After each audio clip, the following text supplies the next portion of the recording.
네, 할렐루야. 네. 사랑하는 우리 주빌립교회 성도 여러분, 주님의 평안과 은총이 오늘도 여러분 삶에 가득 넘치기를 소망합니다. 우리가 사도행전을 따라 쭉 함께 말씀을 묵상하면서 한 사람이 예수 그리스도를 만날 때 얼마나 놀라운 영적인 변화가 일어나는지를 우리는 보고 있습니다. 사도행전 9장의 사울이 바로 대표적인 사람이죠. 사울은 원래 예수님을 믿는 사람을 잡아들이는 사람이었습니다. 예수의 이름을 지워버리는 것이 하나님을 온전히 섬기는 길이라고 그는 확신했죠. 그는 스데반의 죽음에도 동의했고요. 그 뒤에는 교회를 없애기 위해서 집집마다 막 들어가서 그리스도인들을 끌어냈던 장본인입니다. 그것도 모자라서 예루살렘에서 약 200km 이상 떨어진 다마스쿠스까지 찾아가서 예수 믿는 사람들을 체포하려고 했던 사람입니다. 그런데 다마스쿠스로 가는 길에서 모든 것이 다 뒤집어졌습니다. 자신이 제거하려고 했던 예수, 그리고 예수 믿는 사람들을 제거하려고 했지만 예수님이 살아계신 것을 그는 체험했습니다. 자신이 하나님을 위해 싸우고 있다고 생각했는데 정작 하나님의 아들을 박해하고 있었습니다.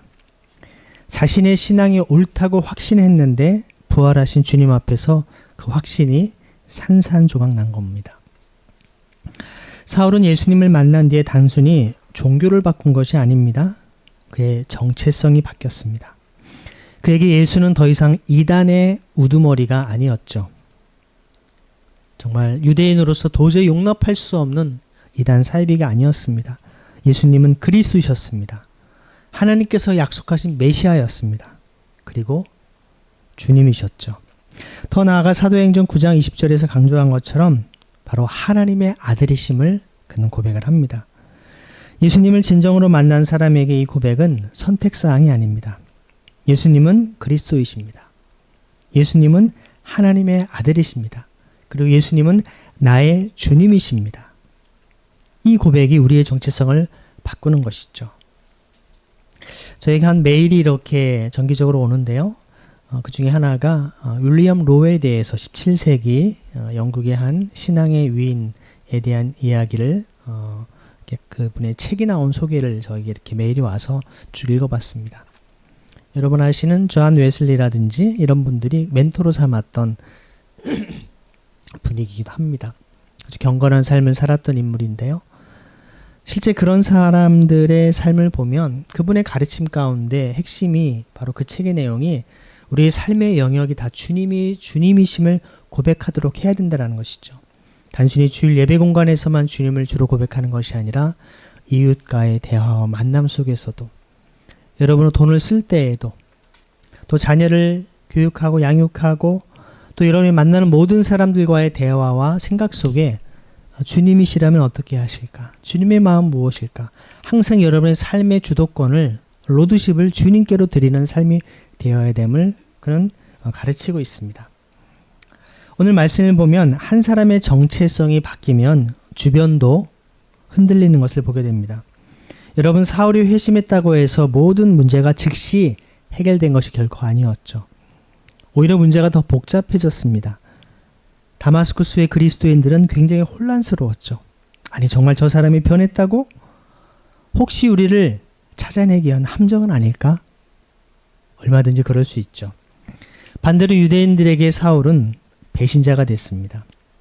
어제까지 자신들과 함께 예수 운동을 제거했던 사람이 오늘은 회당에 들어와서 그 예수가 바로 하나님의 아들이라고 선포하고 있는 것입니다. 사울이 어느 순간 양쪽 모두에게 낯선 사람이 됩니다. 그리스도인들에게는 너무 위험한 과거를 가진 사람이었죠. 유대인들에게는 자신들을 배신한 변절자였다라고 얘기할 수 있습니다. 회심은 사울에게 새로운 공동체를 선물했지만 동시에 옛 공동체를 잃게 만들었습니다. 이것이 바로 회심의 대가였던 것입니다. 진정으로 예수님을 만나면 삶이 편해지기만 하는 것이 아닙니다. 때로는 관계가 흔들립니다. 가치관이 달라지죠. 성공에 대한 생각도 달라집니다. 돈을 바라보는 시각이 달라집니다. 권력과 소유와 경쟁을 바라보는 관점도 달라집니다. 예수님을 주님이라고 고백하는 것은 결국 내가 더 이상 내 삶의 주인이 아니라고 하는 선언이기 때문에 그렇습니다. 그렇죠, 여러분. 우리가 내 삶이 내가 주인이면 죽기 전에 난 더 살고 싶어. 내가 한 5년만 더 살아야겠다. 내가 한 10년만 더 살아야겠다. 라고 누가 감히 말할 수 있겠습니까? 우리의 생명 호흡이 붙어 있는 것도 하나님의 절대 주권에 있다라는 것입니다. 그래서 오로지 우리는 주님이 이 땅에 숨쉬며 살아갈 수 있는 시간 동안 주님이 기뻐하시는 뜻, 주님이 원하시는 삶, 주님께 영광 돌리는 삶을 살겠다라고 고백하는 겁니다. 예배 전에 우리 양 전사님하고도 개척에 대해서 얘기를 잠깐 했는데요. 지금 전사님의 마음에는 어찌 보면 그동안 평생 신앙생활을 해오셨지만 이 새로운 하나님의 믿음의 공동체를 새로 세워가고 개척한다라고 하는 것이 굉장한 설렘과 두려움, 또 떨림, 여러 가지 마음이 있을 겁니다. 분명한 사실은 사실 그렇게 하지 않으셔도 잘 사실 수 있는 분이세요. 여러 가지 합창지도 하시고 영어 강의도 하시고 그냥 얼마든지 지금처럼 사셔도 문제가 없는 분인데 왜 굳이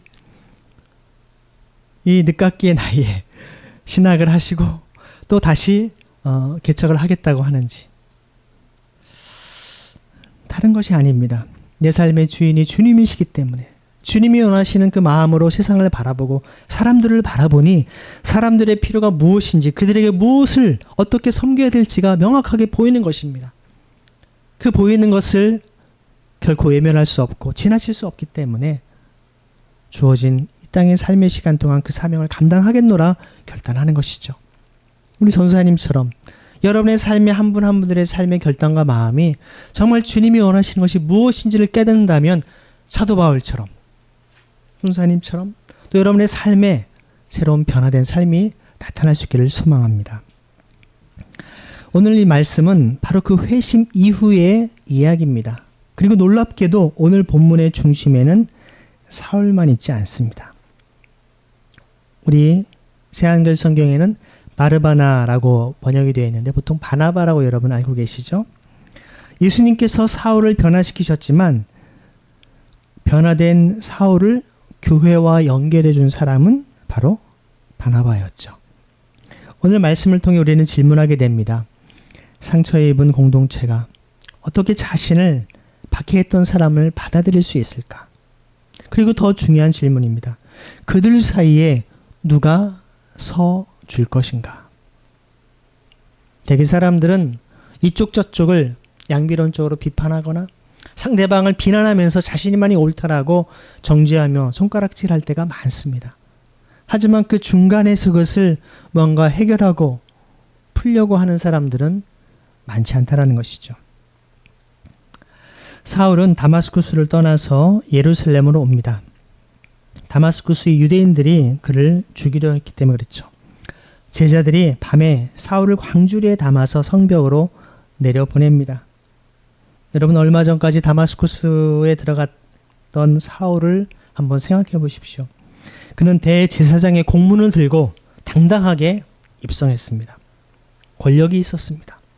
종교적 권위가 있었습니다. 사람들을 체포할 권한까지 가지고 있었습니다. 그런데 이제는 어떻게 빠져나옵니까? 광주리에 숨어서 성벽 아래로 내려가는 것이죠. 복음은 사울을 높여주기 전에 낮춥니다. 그리고 그가 예루살렘에 도착을 하는 것이죠. 한번 26절 말씀을 한번 같이 읽어보도록 하겠습니다. 시작. 사울이 예루살렘에 이르러 제자들과 어울리려고 애썼다. 그러나 모두가 그를 두려워하고 있었다. 사울이 제자라는 것을 그들이 믿지 못해서였다. 본문 26절은 이 장면을 매우 사실적으로 전하죠. 성경의 흐름대로 보면 사울은 예루살렘에서 제자들과 어울리려고 했습니다. 함께하고 싶었던 것입니다. 자신은 잠깐 만났던 예수님이지만 예수님이 부활 승천하시기 전에 3년 이상 공생애를 함께 지냈던 제자들, 또 그분들을 중심으로 세워진 예루살렘 교회의 성도들과 만나고 싶었던 것입니다. 하지만 그분들은, 예루살렘 성도들은 그가 주님의 제자가 되었다라는 사실을 믿지 못하고 두려워합니다. 여기서 어울리다라는 단어 헬라어 동사 보면 콜라오라는 단어를 쓰거든요. 단순히 같은 공간에 있는 것만을 뜻하지 않습니다. 붙다, 밀착하다, 연결되다 그런 뜻입니다. 사울은 예루살렘 교회에 그냥 한 청중으로 앉아 예배만 한번 드리고 싶었던 사람이 아니었습니다. 그의 성품과 속성을 볼 때 그는 뭔가를 깨달으면 끝까지 파고드는 사람입니다. 본질부터 근원부터 살펴보고자 했던 사람입니다. 그는 그 공동체에 함께 깊이 있게 속하고 싶었습니다. 연결되고 싶었습니다. 그러나 공동체가 그를 받아줬을까요? 받아들이지 못합니다. 아니 예루살렘 교회인데 왜 그를 안 받습니까? 그 이유는 아주 솔직하게 성경은 표현하죠. 그들이 사울을 어떻게 했다고 합니까? 두려워하고 있었다. 아니 예수님의 12사도들과 그 초대교회 강력한 성령의 기름 부으심을 받은 마가다락방에 놀라운 성령의 충만을 받아서 하루에도 수천 명씩 예수님을 믿는 역사가 일어나는 그런 공동체가 이 사람 한 사람을 두려워한단 말입니까? 헬라어 포베오라고 하는 이 단어, 포비아라는 단어가 여기 헬라어에서 온 거거든요. 단순히 마음에 불편한 정도가 아닙니다. 실제 위협 앞에 느끼는 두려움입니다. 여러분 사람을 두려워한다라고 하는 것 혹시 저를 보시면 두려움이 생기시나요? 무서운가요? 네. 그냥 무섭고 두려운 사람 잠깐 지나친 것만 봐도 그냥 서늘할 수 있는데 그를 계속 보고 있다? 아니 함께 밥을 먹어야 된다? 소화도 안 되고 속이 더부룩하고 먹은 거 다 체할 수밖에 없을 겁니다. 하루 이틀도 아니고 계속 여러분 이들에게 두려움을 우리는 쉽게 비판해서는 안 됩니다. 그들에게 사울은 추상적인 과거의 죄인이 아니었습니다. 여러분 스데반의 일을 기억하지 않습니까? 스데반을 끌고 가서 죽음으로 만들었던 그 핵심 장본인이 스데반 바로 바울이었습니다. 끌려간 사람들이 있습니다. 감옥에 갇힌 사람들이 있었습니다. 예루살렘 교회의 형제들이고 자매들이고 가족이고 부모이고 자식이고 믿음의 공동체였는데 이 사울이라고 하는 바울이라는 인물 때문에 그 사랑하는 가족이 목숨을 잃고 고문을 당하고 불구가 되고 지금도 감옥에서 고통을 당할 수 있었다라는 것입니다. 가족을 잃은 사람들이 있었던 것이죠. 한밤중에 문을 두드리는 소리만 들어도 놀라는 사람들이 있었을 겁니다. 사울이 왔다라는 말만 들어도 가슴이 철렁 내려앉는 사람들이 있었던 것이죠. 여러분 안디옥 교회가 어떻게 탄생했습니까? 스데반의 박해 때문에 이 바울의 핍박을 피해서 500km 넘게 떨어진 그곳에 고향과 삶의 모든 터전을 버리고 도망간 사람들이 세운 교회가 안디옥 교회입니다. 500km면 여러분 서울 부산보다 더 먼 거리입니다. 남한의 저 끝에서부터 저 철원 끝에부터 부산 저 최남단까지 해도 더 이상 되는 거리를 그 당시에 아무런 교통편도 없이 가족들과 함께 야밤조 도주하듯이 고향을 버리고 가야 했었던 사람들. 이만큼 악명 높은 사람이 사울이었습니다. 오늘날의 언어로 말하면 그 공동체는 사울하면 트라우마가 있는 사람입니다. 자신들이 그리스도인이라는 정체성을 가장 위협했던 핵심 인물이 바로 사울이라고 하는 것이죠. 그런 사울이 왔다? 그가 만나려고 한다? 누구도 그를 만나고 싶지 않았을 것입니다. 아니 왜 그 사람이 우리한테 와? 아니 우리 본거지를 다 그냥 다 쑥대밭을 만들려고 오는 것은 아니야? 얼마든지 이런 오해를 할 수 있지 않았겠습니까? 여러분 그렇기 때문에 우리가 용서라고 하는 것은요. 상처를 없었던 일로 만드는 일이 아닙니다. 성경에서 말하는 용서는요. 다 잊어버려 라고 피해자를 몰아붙이는 것이 결코 아니라는 것이죠. 화해를 말한다고 하면서 가해의 진실을 덮어버리는 것은 진정한 복음의 화해가 아닙니다. 진정한 화해는 힘들지만 진실을 통과해야 합니다. 사울이 정말 회심했는지를 확인해야 됩니다. 피해자의 두려움도 존중되어야 하죠. 책임의 문제를 다뤄야 됩니다. 이걸 어떻게 할 것인가? 그리고 시간이 필요합니다. 교회는 값싼 용서를 선포하는 곳이 아니라 십자가의 값비싼 용서를 배우고 실천하는 공동체가 되어야 됩니다. 그때 한 사람이 움직입니다. 누굽니까? 바나바가 움직이죠. 27절을 함께 우리가 읽어보도록 하겠습니다. 시작. 그런데 바르바나가 사울을 붙들어다가 사도들한테 데리고 갔다. 그리고는 길에서 어떻게 사울이 주님을 뵙게 되었는지와 또 주님이 사울에게 말씀하셨다라는 사실을 이야기해 주었다. 어떻게 사울이 다마스쿠스에서 예수님의 이름으로 거리낌 없이 말했는지도 이야기해 주었다. 바나바가 사울을 데려다가 사도들에게 인도합니다. 여기서 누가는 매우 강한 동사를 사용합니다. 인도하다라는 말은요, 에필람바노마라고 하는 붙잡다, 손을 잡아주다, 책임지고 데려가다 이런 의미를 갖고 있습니다. 모두가 사울에게서 트라우마를 가지고 한 발자국 다 물러나 있을 때 바나바는 한 발 앞으로 나아갔습니다. 모두가 사울의 과거를 보았을 때 바나바는 하나님께서 사울에게 시작하신 그 미래를 보았던 것입니다. 이것이 바로 피스메이커의 영성입니다.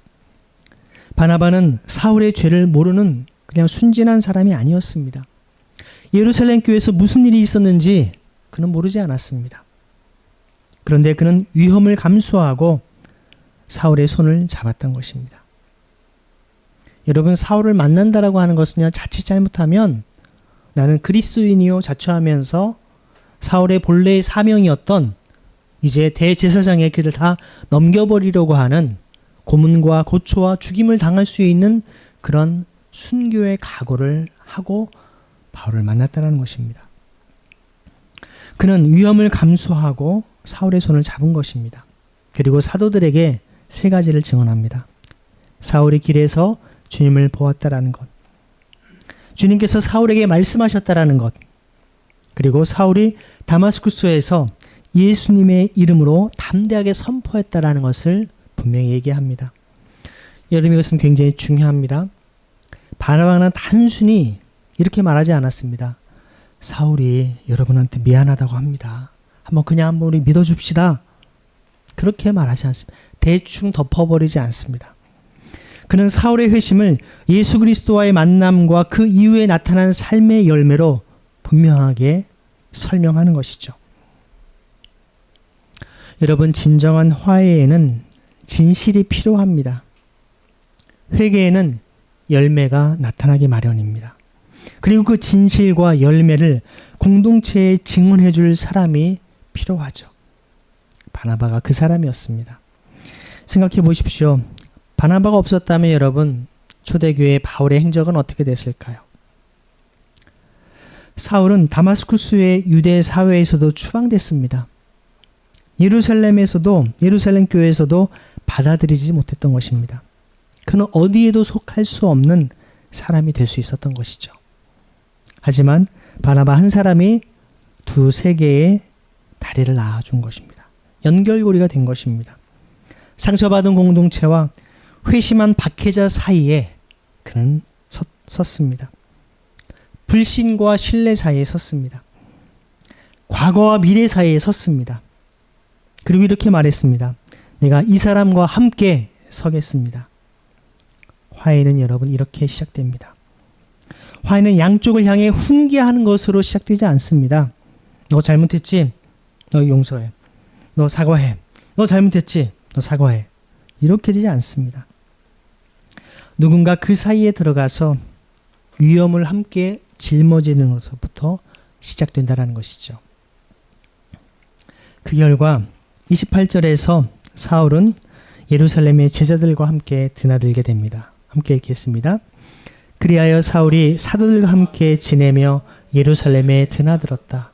그러면서 주님의 이름으로 거리낌 없이 말했다. 여러분, 이 사울, 지금 계속 여러분 회심한 이후에도 성경은 사울이라고 기록을 합니다. 사울이 바울이 된 것이 아니라 이름은 늘 똑같이 있습니다. 히브리식 이름이 사울이고 예루살렘 교회에서는 사울이라고 계속 불렸습니다.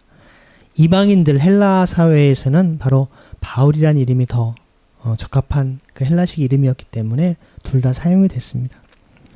이 사울의 마음에서 한번 생각을 해보십시오. 어떻습니까? 자신이 박해했던, 그리고 그 예루살렘 교회 성도들을 잡아들이려고 혈안이 됐던 그 사울이 예루살렘 교회의 성도들을 만났을 때, 사도들과 그 고초와 고문을 당한 사람들의 그 가족들을 함께 봤을 때 그의 마음은 어땠을까요? 당당했을까요? 그는 그들에게 한없이 죄송하고 정말 머리도 들지 못할, 면목이 없는, 너무나도 그들 앞에 그야말로 바울의 표현대로 죄인 중에 괴수라고 하는 마음으로, 사랑의 빚진 자라고, 복음의 빚진 자라고 얘기할 수밖에 없는 마음으로 봤을 것입니다. 그래서 그는 얘기합니다. 사랑에 빚졌다, 복음에 빚졌다라는 말은 이것입니다. 여러분, 빚진 사람은 빚을 갚아야만 그 마음이 자유롭죠. 근데 그 빚을 갚지 않고 있으면 계속 마음에 부담이 있습니다. 볼 때마다 그 빚이 떠오르니까요. 이 복음에 빚졌다라는 것은 무엇이냐면 이런 말입니다. 이방인의 사도로서 복음을 깨닫지 못한 사람들에게 빚졌다라는 말은 예수님을 믿지 못하는 사람들이 있기 때문에 하나님께 저를 구원하셨다라고 고백하는 겁니다. 다시 말하면 예수님을 믿지 못하고 깨닫지 못한 사람들 앞에서 그는 죄의 복음을 전하라고 그 부르심과 사명을 받았기 때문에 자신이 구원을 받았다라는 것입니다. 예수님을 믿지 않는 사람들이 없었다면 자신이 구원받을 자격이 없었다라는 것이죠. 그러한 이방인의 사도로 정말 복음을 증거하는 복음의 빚진 자의 삶을 살아가기 위해서 자신이 구원받았음을 알았기 때문에 자신을 용서해주고 사랑해준 예루살렘 교회 공동체 성도들이 있었기 때문에 자신이 이 사명을 감당할 수 있다라고 사랑의 빚진 자, 복음의 빚진 자를 고백할 수 있었던 것입니다. 나중에 용서받은 죄인인 이 바울은 이 마음을 우리 여러분 빌레몬서에 보면 오네시모를 향해서도 이야기합니다. 주인에게 해를 끼치고 도망왔던 오네시모에게 다시 주인에게 돌아가서 용서를 구할 것을 이야기하지 않습니까? 희년의 실천을 보여주는 대목이기도 한데요. 여러분, 죄의 용서라고 하는 것은요, 우리가 우리에게 죄진 죄를 사해준 것 같이 우리 죄를 사하여 주옵시고 고백하듯이 우리의 부채와 죄와 부담을 다 용서하고 탕감해주는 사건임을 성경은 말씀하고 있는 것입니다.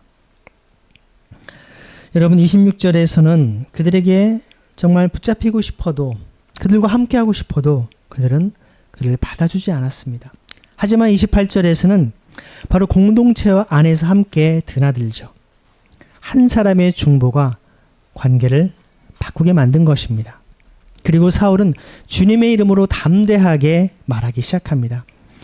여기에서 반복되는 중요한 단어가 파레시아조마이라는 단어인데요. 숨기지 않고 공개적으로 두려움 없이 자유롭게 말한다는 것이, 꺼리낌 없이 말한다는 것입니다. 사울의 담대함은 성격에서 나온 것이라고 볼 수도 있겠지만 그는 원래 강한 사람일 수도 있습니다. 하지만 회심 이전의 강함과 회심 이후의 담대함은 전혀 다른 차원일 것입니다. 이전에는 자기 확신 때문에 강했습니다. 이제는 예수님의 이름 때문에 그는 담대해진 것입니다. 이전에는 다른 사람을 굴복시키려고 했지만 이제는 자신이 죽을 수도 있는 복음을 증언하기 위해 담대해진 것입니다. 이전에는 예수님의 이름을 제거하려고 했습니다. 이제는 그 이름 위에 목숨을 겁니다. 이것이 회심입니다. 성격이 바뀌는 정도가 아닙니다. 힘을 사용하는 방향이 바뀐 것입니다. 여러분도 그러한 삶이 있기를 소망합니다. 그래서 29절에서 그는 그리스말을 쓰는 유대인들과 이야기하고 논쟁합니다. 읽겠습니다. 사울은 그리스말을 쓰는 유대아 사람들한테 말을 건네기도 하고 논쟁도 했다. 그런데 그들은 사울을 없애려고 손을 썼다. 이들은 앞서서 스데반이 복음을 전했던 바로 그 세계와 깊이 연결됩니다. 여기서 누가는 매우 중요한 문학적 연결을 만들죠. 스데반을 죽이는 일에 동의했던 사울이 이제는 스데반이 서 있던 그 자리에 서 있게 됩니다. 스데반을 죽이는 데 동의했던 사울이 이제 스데반이 서 있는 자리에 서 있음으로 인해서 스데반이 전했던 예수를 사울이 전합니다. 스데반이 논쟁했던 사람들과 사울이 논쟁합니다. 그리고 놀랍게도 스데반을 죽였던 것처럼 이제 사람들이 누구를 죽이려고 합니까? 사울을 죽이려고 합니다. 복음이 사람을 얼마나 철저하게 바꿨는지를 보여주고 있는 대목입니다. 예수를 만난 사울은 자신이 박해했던 사람들의 자리에 서게 된 것입니다. 우리의 삶의 가치관이 바뀌는 것입니다. 무엇이 중요한지가 바뀌는 것이죠. 사울을 죽이려고 하는 움직임이 알려지니까 형제들이 그를 이제 카이사랴로 데리고 내려가서 이제 타르수스, 다소라고 하는 곳으로 그를 보냅니다. 여기에서 우리는 한 가지 중요한 생각을 해보게 되는 30절 함께 읽어보겠습니다. 시작. 형제자매들이 이것을 알이차고는 사울을 데리고 카이사랴로 내려가서 그를 타르수스로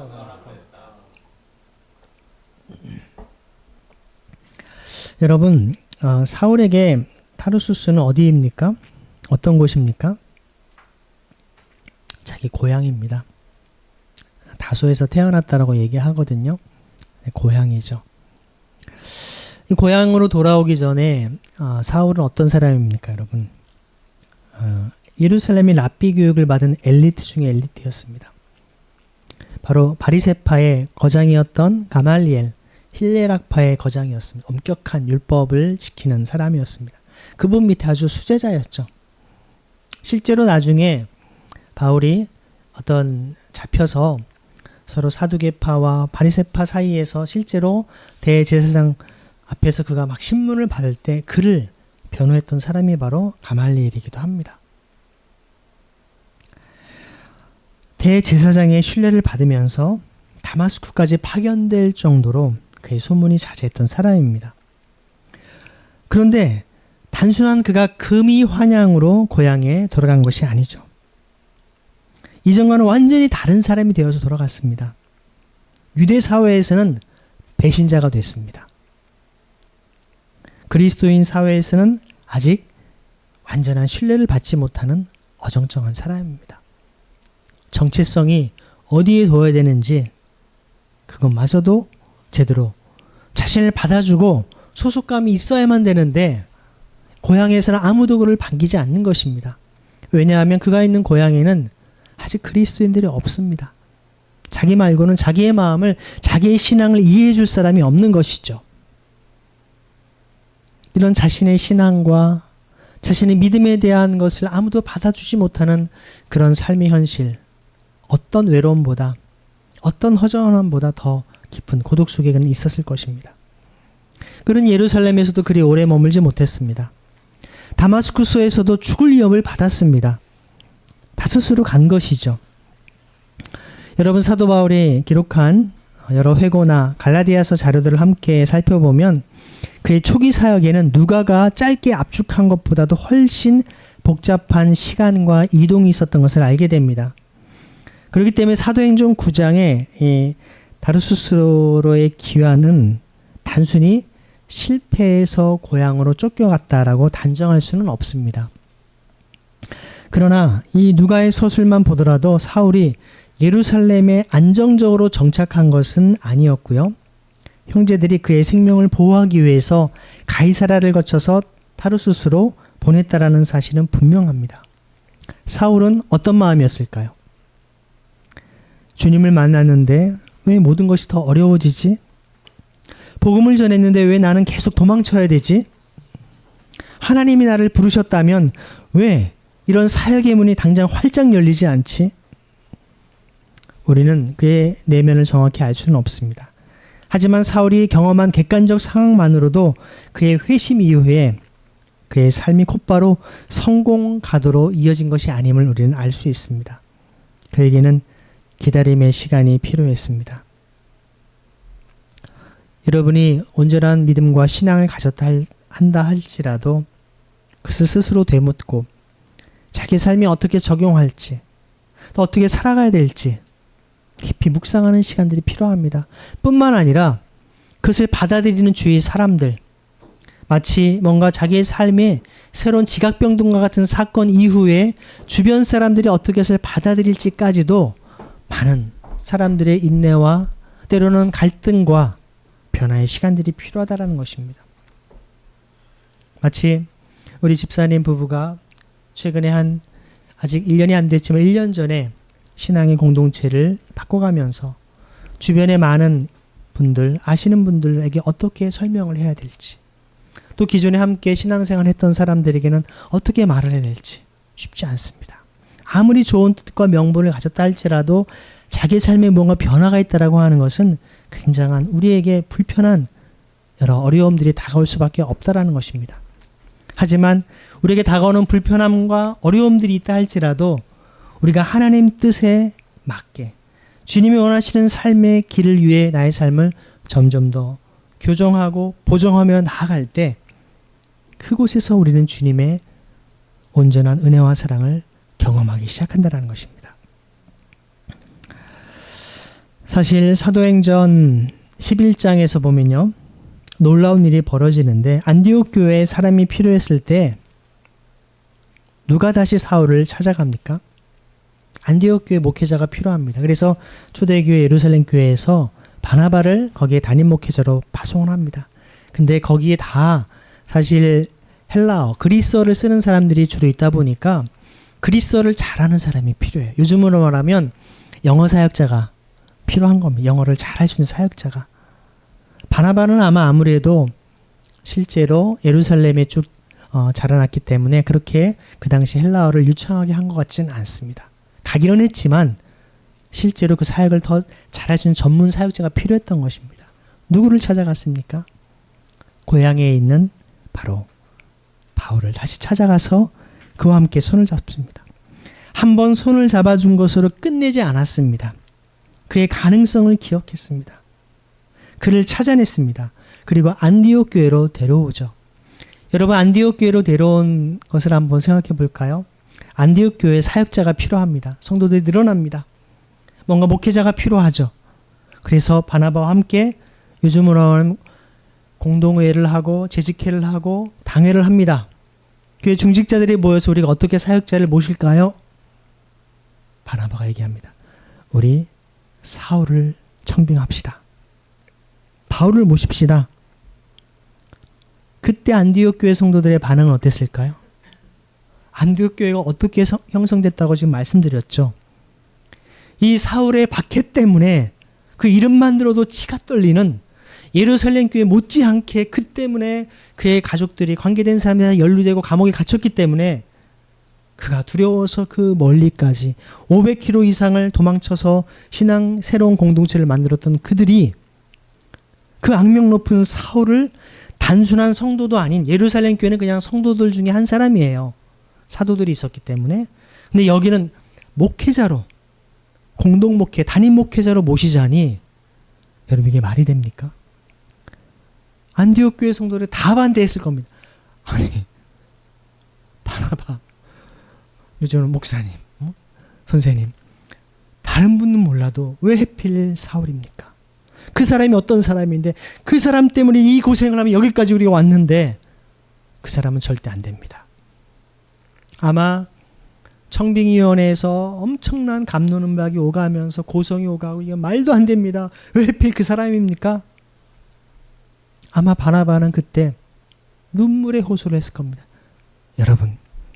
여러분이 그 사울이 변화된 사실을 잘 깨닫지 못했기 때문에 그럴 수도 있겠지만 그것을 넘어서서 여러분이 그를 진정으로 그리스도의 한 형제와 자매로 받아들이고 용납하지 못한다면 그리스도의 십자가의 사랑은 다 여러분 헛된 것으로 만드는 것입니다. 십자가의 사랑을 다 무효로 만드는 것일 것입니다. 원수도 사랑하라 하셨던 주님의 그 사랑의 말씀을 여러분이 온전히 실천하지 못한다면 여러분 진정한 그리스도인이 될 수 없을 것입니다. 하지만 여러분의 사울을 진정한 형제로, 아니 우리의 사역자로 모실 수 있는 마음과 준비가 된다면 여러분 진정한 그리스도인으로서 원수를 사랑하는 진정한 그리스도인의 제자의 길을 걷는 길이 아니겠습니까? 아마 바나바의 이 중재와 피스메이커 역할은 예루살렘 교회보다 더 강력한 눈물의 기도와 간구로 그들을 설득하고 얘기했을 것입니다. 성경은 이 과정을 전혀 언급하지 않습니다. 그냥 사울이 그냥 안디옥 교회 목회자로 왔습니다. 환영합니다. 오늘 찬양한 것처럼 어서 오십시오. 그러지 않았을 것입니다. 아마 그 중에는 그 사람 오면 나는 교회 더 이상 나오지 않겠습니다. 보고 싶지도 않고 목소리도 얼굴도 치가 떨리고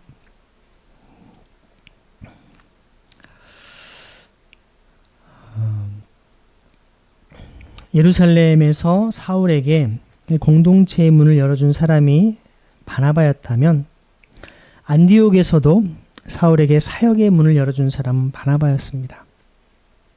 그리고 그 용서와 화해의 엄청난 고통을 치러했던 예루살렘 교회 공동체, 또 안디옥 교회 공동체의 성도들은 이 바나바가 없었다면 진정한 그리스도의 용서와 원수까지 사랑하라는 그 말씀을 온전히 실천하지 못했을 것입니다. 여러분, 그러한 화해와 용서가 있었기 때문에 초대교회가 성령의 엄청난 기름 부으심과 능력이 나타나는 교회가 되신 줄을 믿으시길 바랍니다.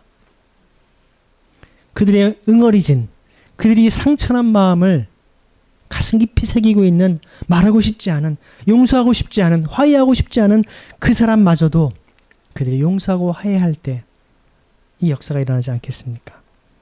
그렇지 않았다면 바울의 선교 역사는 우리에게 오늘날 주어지지 않았을 것입니다. 31절은 오늘 본문의 결론을 우리에게 보여주고 있습니다. 함께 읽어보겠습니다. 그렇게 하여 교회는 유대아와 갈릴레아와 사마리아 온 지역에 걸쳐서 평화를 누리며 굳게 세워져 갔다. 또 주님을 두려워하며 나아갔고 성령님의 덕분에 계속 커졌다. 여러분, 우리가 두려워해야 할 분은 하나님이십니다. 주님이십니다. 사람을 두려워해서는 안 됩니다. 유대와 갈릴리아와 사마리아 전 지역, 바로 사도행전 1장 8절 말씀, 예루살렘과 온 유대와 사마리아와 땅끝까지 내 복음을 정말 증인이 되라 하신 그 말씀이 지금 이루어지고 있는 것입니다. 전 지역의 교회가 진정한 평화를 누리는 것입니다. 교회가 든든히 세워지고 주님을 두려워하며 살아가는 역사가 일어나는 것입니다. 그리고 성령님의 격려 가운데 그 수가 늘어나죠. 여기 평화라고 하는 말은요, 에이레네라는 말인데요, 단순한 싸움이 없는 상태가 아닙니다. 히브리적인 샬롬의 의미를 품고 있죠. 관계가 회복되고 공동체가 온전해지고 하나님의 질서가 세워지는 상태를 의미합니다. 더 놀라운 것은 누가가 여기에서 교회라고 하는 단어를 쓰고 있는데요, 여기 교회라는 단어가 에클레시아라고 하는 단어를 씁니다. 단수형을 씁니다. 에클레시아. 이 지역은, 바로 지역은 유대와 갈릴리와 사마리아로 넓어졌지만 교회는 하나임을 보여주는 것입니다. 하나의 거룩한 우주적 보편적 교회임을, 바로 거룩한 하나의 우주적 보편적 교회임을 얘기하는 것입니다. 서로 다른 사람들이 하나의 공동체가 된 것입니다. 박해했던 사람과 박해받았던 사람이 한 교회가 됩니다. 유대인과 사마리아인이 한 교회가 됩니다. 헬라파와 히브리파, 그리스파와 히브리파가 한 교회가 됩니다. 이것이 바로 성령 하나님께서 만드시는 진정한 공동체입니다. 여러분, 성령 충만은 방언이나 특별한 체험에만 머물지 않습니다. 원수였던 사람들이 함께 식탁에 앉을 수 있게 만드는 것이 바로 성령의 역사입니다. 그러므로 화해 자체가 선교입니다. 세상의 교회를 보며 묻게 되는 것입니다. 아니, 어떻게 저 사람들이 함께 앉아있을 수 있지? 그 복음이, 그 질문이 바로 복음의 문을 여는 것입니다. 우리 한국교회는 초대 정말 종이었던, 노비였던 사람들이 교회 목회자가 되고 그 노비의 주인이었던 양반이 그 목회자를 섬기는 이런 역사가 우리 한국교회에 있었습니다. 여러분, 교회사에서 정말 이 사랑의 급진성을 보여주는 한 이야기가 있습니다. 1569년인데요. 16세기 중반 이후 네덜란드의 제세례파 신자였던 디르크 빌럼스라는 사람입니다. 신앙 때문에 투옥됐다가 그 탈옥해서 감옥에서 탈옥을 합니다. 도망을 칩니다. 그 제세례파 세례를 다시 받았다는 이유만으로 그 당시 그들이 처형을 당하는 시대였기 때문에 도망을 쳤는데 얼어붙은 무리를 달려 도망쳤습니다. 근데 그는 잘 지나갔는데 뒤에서 그를 쫓아오던 사람이 얼음이 깨지면서 물에 빠집니다. 소위 형사죠. 그를 추적하는. 한 사람은 저 멀리 언덕 위에 있었고 그 추격하는 형사는 물에 빠진 것입니다. 그 순간 빌럼스에게는 선택권이 있었습니다. 계속 달리면 그는 자유롭게 살 수가 있었습니다. 뒤돌아가서 그를 꺼내주면 그는 잡힐 가능성이 컸습니다. 어떻게 했을까요? 여러분 같으면 그 순간 어떻게 할까요? 여러분의 목숨을 구하겠습니까? 아니면 여러분의 목숨이 위협이 온다는 것을 알면서도 그 사람을 여러분 건져내겠습니까? 그는 결국 돌아가서 자기를 죽이려고 잡으러 온 사람을 물에서 건져냅니다. 어떻게 됐을까요? 자기를 건져냈으니까, 그 사람을 건져줬으니 그 사람이 자기를 살려줬겠지 라는 기대가 있을 수 있었겠지만 결국 그는 다시 체포되어서 그 해에 그는 화형을 당했습니다. 처형당했습니다. 이 이야기가 후대 제세례파 순교 기록인 바로 마르터스 미러라고 하는 책에 기록이 되어 있습니다. 그런 여러분 왜 돌아갔을까요? 여러분 같으면 돌아갔을까요? 원수가 물에 빠진 순간에도 나를 죽이려고 하는 그 사람에게도 하나님의 형상이 있음을 그는 보았던 것이죠. 내 목숨을 구하는 것보다 먼저 저 사람의 생명을 구한다라고 하는 하나님의 형상을 바라보는 사랑의 급진성입니다. 나를 사랑하는 사람을 사랑하는 것은 어렵지 않습니다. 나와 생각이 같은 사람을 품는 것도 어렵지 않습니다. 그러나 나에게 상처를 준 사람에게 그에게서 하나님의 형상을 본다라는 것, 그것은 바로 십자가의 사랑이 아니면 할 수 없는 것입니다.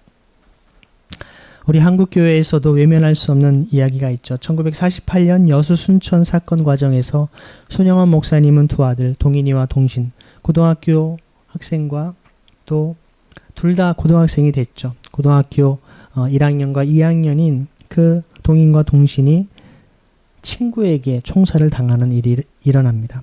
이후 손영원 목사님은 두 아들을 죽인 안재선이라고 하는 그 사람을 사형 집행하기 전에 그를 살려달라고 용서를 구하고 그리고 그를 양자로 받아들인 일이 있었습니다. 한국 교회의 정말 사랑의 원자탄이라고 불릴 정도로 대표적인 용서의 사례로 기억되고 있죠. 최근 연구에서도 이런 사건은 단순한 개인적인 관용을 넘어서 응보보다는 치유, 배제보다는 포용, 보복보다는 관계의 회복을 지향한 이 회복적 정의의 관점에서 새롭게 평가를 하고 있습니다.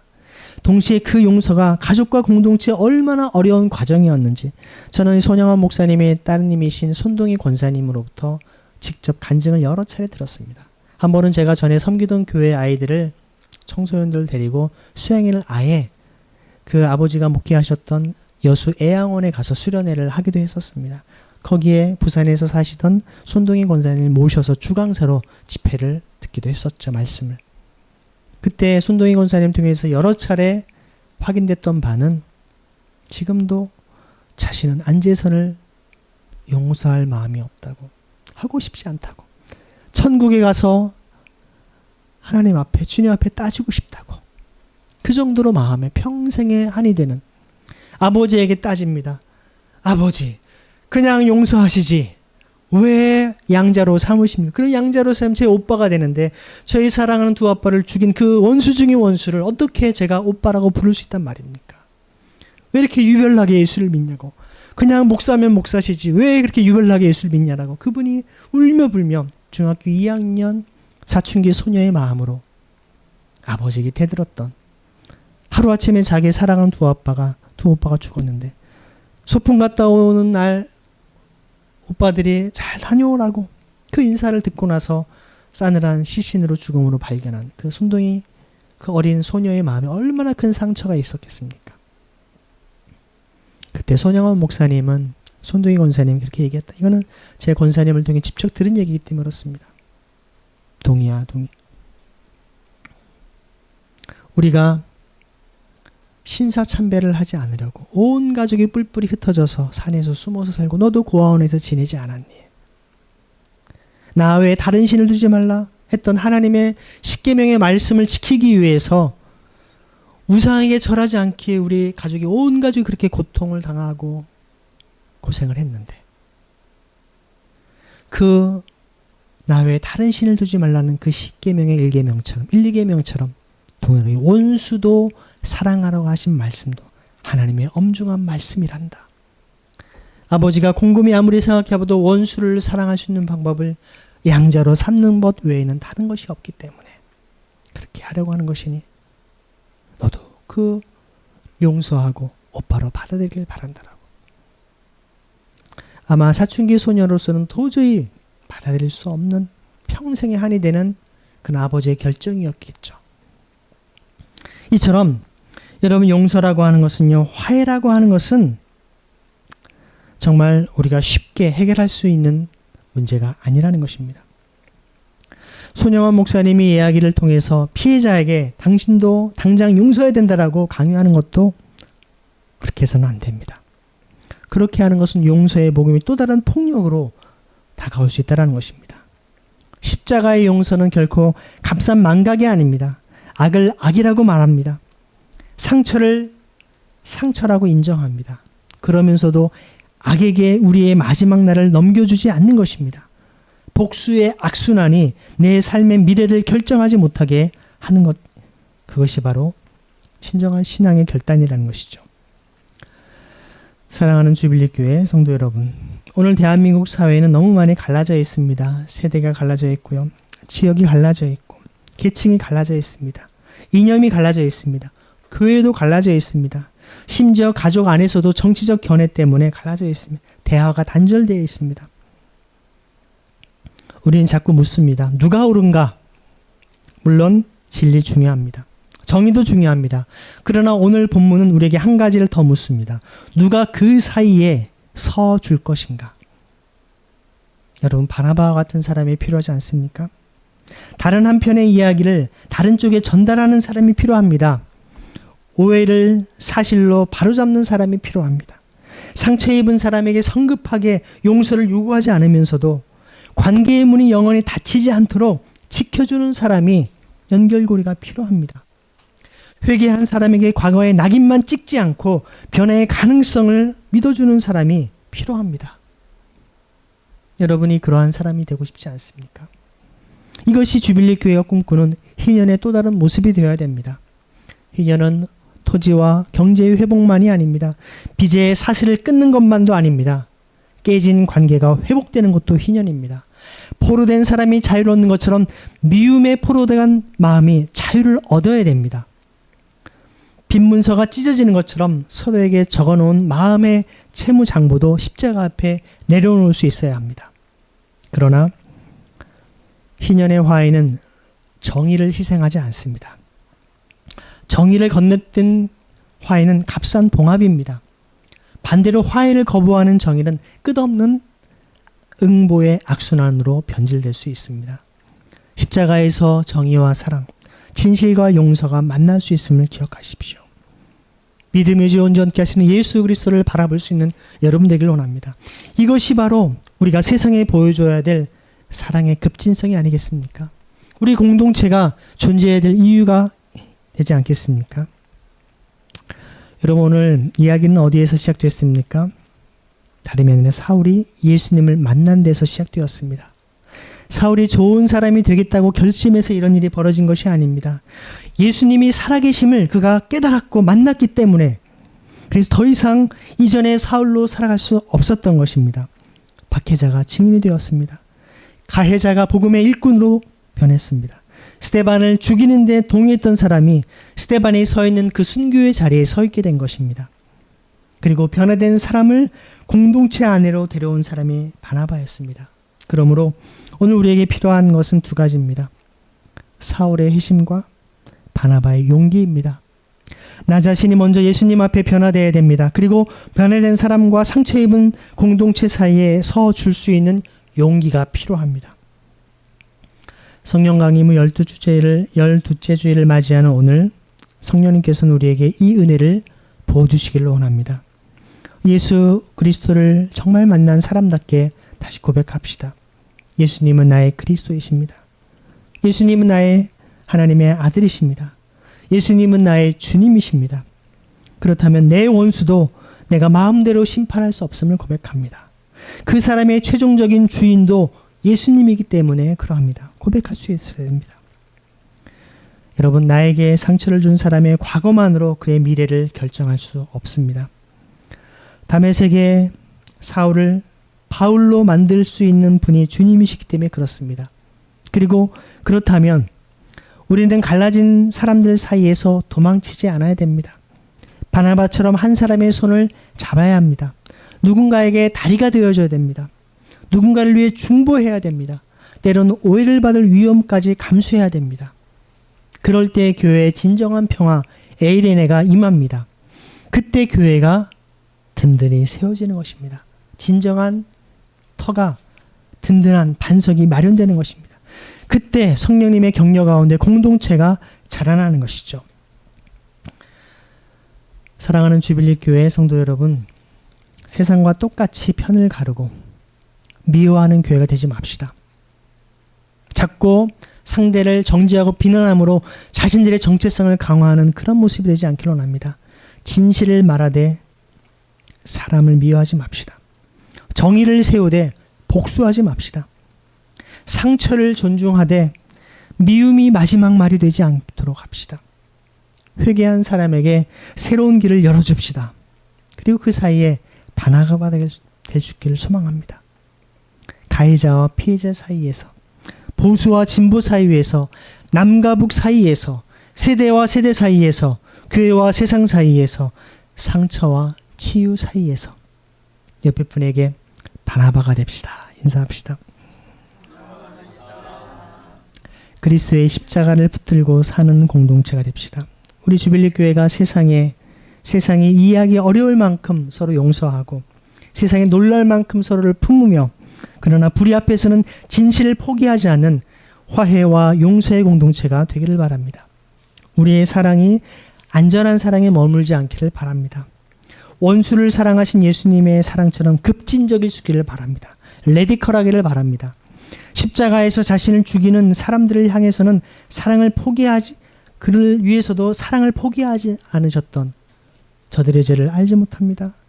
저들을 용서하여 주옵소서. 그 예수님의 사랑이 우리 안에 살아 역사할 수 있기를 소망합니다. 그래서 세상이 여러분을 바라보면서 이렇게 묻기를 원합니다. 아니, 어떻게 저 사람들과 함께 할 수 있지? 그때 우리가 대답합시다. 예수 그리스도께서 우리를 먼저 용서하셨기 때문입니다. 그 은혜로 화해했고 그 사랑으로 용서했고 그 성령의 능력으로 갈라진 세상에 평화를 만드는 우리 주빌리 교회가 됐습니다. 고백할 수 있는 우리 모두 되길 간절히 소망합니다. 함께 기도하실 때 주님, 우리 마음속에 하나님의 마음을 품고 주님의 거룩한 화해와 용서의 통로, 거룩한 주님의 공동체가 되기를 소망합니다. 이 시간 같이 우리 합심하여 기도하겠습니다. 아버지 하나님 감사합니다. 오늘 우리의 마음과 생각 속에 하나님의 크신 사랑과 은혜를 우리에게 부어주시고 이 바나바와 사울이 가졌던 회심과 진정한 그 용서와 화해 역할들을 우리 공동체 가운데 맛보게 하시고 우리의 가정과 우리의 삶의 일터에서 우리의 평생의 삶 속에 경험하게 주옵소서. 하나님의 풍성한 사랑과 은혜가 주님의 사랑이 아니면 아무것도 감당할 수 없음을 고백하오니 아버지 하나님 우리의 마음과 생각을 붙잡아 주시고 주님의 거룩한 은혜와 사랑으로 우리의 마음을 붙드시기 인도하여 주옵소서. 주님께는 부족하여 약합니다. 주님의 그 십자가의 사랑이 아니면 우리가 진정한 용서받은 죄인임을 깨닫고 우리가 주님의 그 엄청난 사랑과 은혜 앞에 우리가 그 사랑을 온전히 더욱더 이어갈 수 있는 그 주님의 십자가의 사랑을 믿음의 바톤을 이어갈 수 있는 바울이 바나바가 그 초대교회 공동체가 이어왔던 그 사랑의 용서의 사랑, 그 십자가의 사랑을 우리도 이 시대에 또 다른 상처와 품속에 살아가는 분노와 원망과 고통 속에 살아가는 이들에게 경험될 수 있도록 우리를 사용하시고 은혜 베풀어 주옵소서. 우리를 향한 하나님의 사랑으로, 하나님의 거룩한 기름 부으심과 놀라운 은혜로 우리를 인도하시고 붙잡아 주옵소서. 주님 함께 하시고 인도하여 주옵소서. 화해의 하나님, 우리를 원수된 자리에서 십자가로 화목하게 하신 은혜를 감사드립니다. 사울을 찾아오셔서 그의 정체성과 삶의 방향을 뒤집으신 주님, 오늘 우리도 다시 만나 주옵소서. 우리의 확신보다 예수님을 주님으로 모시게 하시고 우리의 편견보다 성령님의 역사를 신뢰하게 하여 주옵소서. 상처받은 이들의 성급한 용서를 강요하지 않게 하시고 그들의 눈물과 두려움을 품을 수 있는 우리 모든 공동체가 되게 하여 주옵소서. 동시에 회개한 사람을 과거의 영혼이 가두지 않고 새로운 삶의 길을 열어줄 수 있는 넉넉함과 화해와 용서를 우리에게 부어 주옵소서. 우리 가운데 바나바와 같은 사람들을 세워 주옵소서. 갈라진 사람들 사이에 서게 하시고 오해와 두려움을 넘어서 서로의 톤을 이어주게 하시며 정의와 진실을 포기하지 않으면서도 사랑과 용서의 길을 끝까지 걸을 수 있도록 믿음과 은혜를 허락하여 주옵소서. 우리가 이 시대의 분열과 증오를 그대로 답습하고 반복하는 공동체가 아니라 세상에 이해할 수 없는 사랑의 급진성을 보여주는 희년 공동체가 되게 하여 주옵소서. 우리 가운데 평화를 이루시고 성령님의 격려로 우리를 든든히 세워주신 주님을 찬양하오며 살아계신 우리 주 예수 그리스도의 이름으로 감사하며 기도드립니다. 아멘. 다 함께 사도신경 우리의 신앙을 주님께 고백하겠습니다.